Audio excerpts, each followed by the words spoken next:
तो बच्चों हम पढ़ रहे हैं चैप्टर नंबर 5 जिसका नाम है प्राकृतिक वनस्पति तथा वन्य प्राणी। और बच्चों आज भाग 5 के अंतर्गत हम पढ़ने वाले हैं वन्य प्राणियों के बारे में। ठीक है बच्चों, तो भारत में विभिन्न प्रकार के वन्य प्राणी पाए जाते हैं। कितनी है उनकी संख्या? जी हाँ बच्चों, उनकी संख्या है 90,000। जी बच्चों, हमने बात की थी इस चैप्टर की शुरुआत में कि भारत में 47,000 प्रकार के पादप, 15,000 प्रकार के फूलों के पौधे और 90,000 प्रकार के जानवर पाए जाते हैं। इसीलिए तो भारत को विश्व में 10वां स्थान और एशिया में चौथा स्थान मिला है जैव विविधता की दृष्टि से। ठीक है बच्चों, तो शुरुआत करते हैं इन्हीं सब बातों के साथ में। एक बार हम इस टेबल पर नजर डाल दें कि यदि हम बात करें भारत में वन्य प्राणियों की, तो वन्य जीवों की संख्या कितनी है बच्चों? 90,000। और यदि बात करें पक्षियों की तो 2,000 से अधिक है, जो कि कुल विश्व का 13% है। इसके अलावा बच्चों मछलियों में 2,546 और कुल विश्व का 12% है। भारत में विश्व के 5 से 8% तक उभयचरी, सरीसृप तथा स्तनधारी जानवर भी पाए जाते हैं। ठीक है बच्चों, तो हम यहाँ पर देख सकते हैं कि वन्य जीव, पक्षी और मछलियों की कितनी सारी प्रजातियां भारत में पाई जाती है। ठीक है बच्चों, तो आज हम डिस्कस करेंगे मुख्य वन्य प्राणियों के बारे में और शुरुआत करते हैं बच्चों हाथी के साथ में। ठीक है बच्चों, तो स्तनधारी जानवरों में हाथी सबसे अधिक महत्वपूर्ण है। ये असम, कर्नाटक और केरल के उष्ण तथा आर्द्र वनों में पाए जाते हैं। ठीक है बच्चों, अगला है एक सींग वाला गैंडा। बच्चों हम प्राकृतिक वनस्पति में भी पढ़ चुके हैं। ठीक है, तो ये पश्चिमी बंगाल और असम के दलदली क्षेत्रों में रहते हैं। ठीक है, तीसरा है जंगली गधे तथा ऊंट, और ये कहाँ मिलते हैं बच्चों? कच्छ के रण में और थार के मरुस्थल में। तो बच्चों जहाँ कहीं भी ऊंट का नाम आ जाता है आपको बिल्कुल कंफ्यूज नहीं होना है कि ये कहाँ रहते हैं। इसका एक ही नाम है, मरुस्थलीय क्षेत्र, और भारत में थार का मरुस्थल है। अन्य जानवरों में बच्चों भारतीय भैंसा, नीलगाय, चौसिंगा, छोटा मृग जिसे कि गैजल कहते हैं, विभिन्न प्रजातियों वाले हिरण और आदि कुछ अन्य जानवर हैं जो भारत में पाए जाते हैं।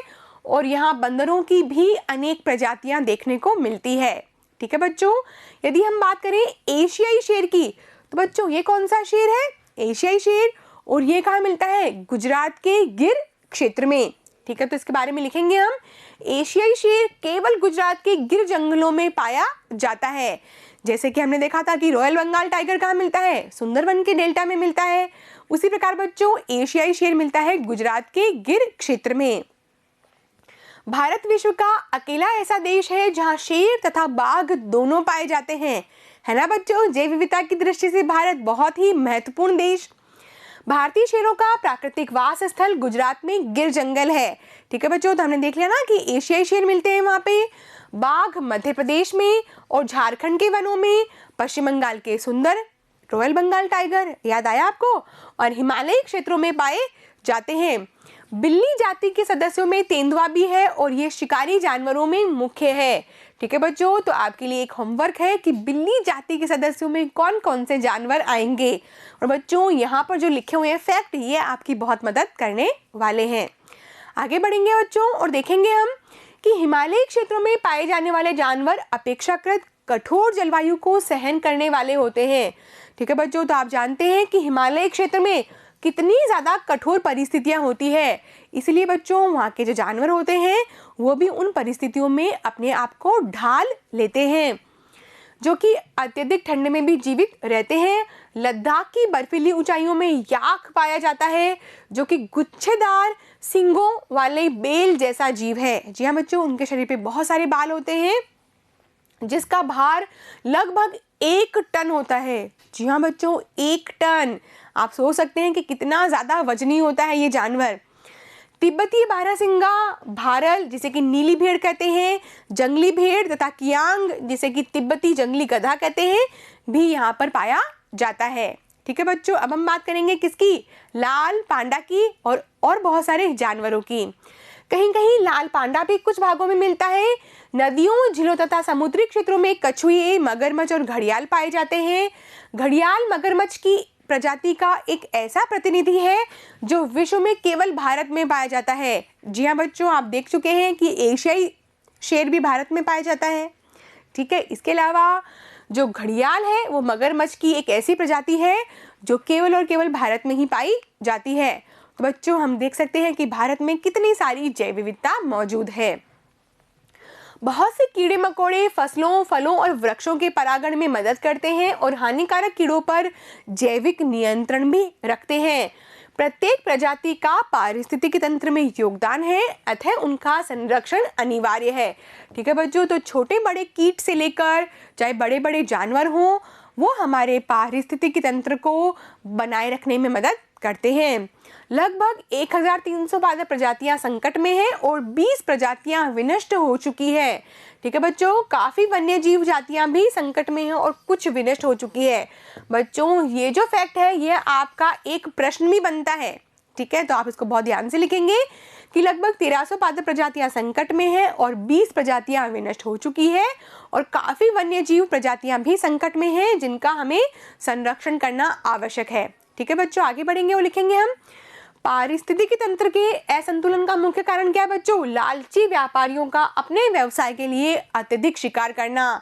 जी हाँ बच्चों, बहुत सारे ऐसे लालची व्यापारी होते हैं जो पशुओं को उनके खाल के लिए, हड्डियों के लिए इस्तेमाल करते हैं और उनका शिकार करते हैं। रासायनिक और औद्योगिक अवशिष्ट तथा तेजाब के जमाव के कारण प्रदूषण बढ़ रहा है, विदेशी प्रजातियों का प्रवेश हो रहा है और कृषि तथा निवास के लिए वनों की अंधाधुंध कटाई हो रही है, जिसकी वजह से पारिस्थितिकी तंत्र का असंतुलन बढ़ता ही जा रहा है। ठीक है बच्चों, तो हमें नियंत्रण करना होगा प्रदूषण पर, हमें नियंत्रण करना होगा कि कम से कम विदेशी प्रजातियां भारत में प्रवेश करें और कृषि और निवास के लिए भी हम अंधाधुंध कटाई ना करें। ठीक है बच्चों, आगे बढ़ेंगे और देखेंगे हम उन जीवमंडल निचय के बारे में। जी हाँ बच्चों, जीवमंडल निचय ऐसे क्षेत्र होते हैं जहाँ पर प्राकृतिक वनस्पति और जीव जंतुओं का संरक्षण किया जाता है। और बच्चों भारत में ऐसे 18 जीवमंडल निचय की स्थापना की गई है ताकि उन क्षेत्रों के प्राकृतिक वनस्पति को और वन्य प्राणियों को कोई भी ना छेड़ सके। ठीक है बच्चों, तो लिखेंगे हम इसके बारे में। भारत में ऐसे आरक्षित 18 क्षेत्र हैं। इसमें सबसे पहले नाम आता है सुंदरवन का, सिमलीपाल, कच्छ, मन्नार की खाड़ी, दिहांग दिबांग, ठंडा रेगिस्तान, नीलगिरी, डिब्रू साइखोवा, शेषाचलम। ठीक है बच्चों, ये कई स्थानों पर शेष अचलम मिलता है और कहीं पर इसे शेषाचलम भी कहते हैं। नंदा देवी, अगस्त्यमलाई, पन्ना, नाकरेक, कंचनजुंगा, ग्रेट निकोबार, पंचमढ़ी, मानस और अचनकमर और अमरकंटक। तो बच्चों आपके लिए ये होमवर्क है कि आप इन सब स्थानों को अपने भारत के मानचित्र में अंकित करेंगे। ठीक है बच्चों, तो एटलस की सहायता लेंगे और इन सब स्थानों को आप अंकित करेंगे। बच्चों इन 18 जीवमंडल निचयों में से 10 ऐसे हैं जिनको विश्व सूची में भी शामिल किया जा चुका है। ठीक है बच्चों, तो लिखेंगे हम अपने देश की पादप और जीव संपत्ति की सुरक्षा के लिए सरकार ने कई कदम उठाए हैं। देश में 18 जीवमंडल निचय हैं यानी कि आरक्षित क्षेत्र। और बच्चों आरक्षित क्षेत्र कैसे होते हैं? जहां पर मानव का प्रवेश वर्जित होता है। इनमें से 10 में से सुंदरवन, नंदा देवी, मन्नार की खाड़ी, नीलगिरी, नाकरेक, ग्रेट निकोबार, मानस, सिमलीपाल, पंचमढ़ी, अचनकमर, अमरकंटक की गणना विश्व के जीवमंडल निचय में की गई है। ठीक है बच्चों, तो ये 10 ऐसे क्षेत्र हैं जिनकी गणना विश्व के 10 जीवमंडल निचयों में की गई है। और बच्चों ऐसे जीवमंडल निचय क्या करते हैं?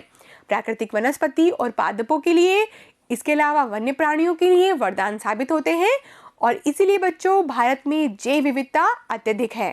ठीक है बच्चों, इसके साथ ही हमारा जो चैप्टर नंबर 5 है वो फिनिश हो जाता है।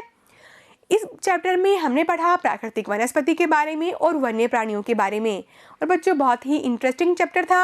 आप इसके नोट्स बनाएं और परीक्षा में बच्चों इस चैप्टर से बहुत सारे प्रश्न पूछे जाएंगे।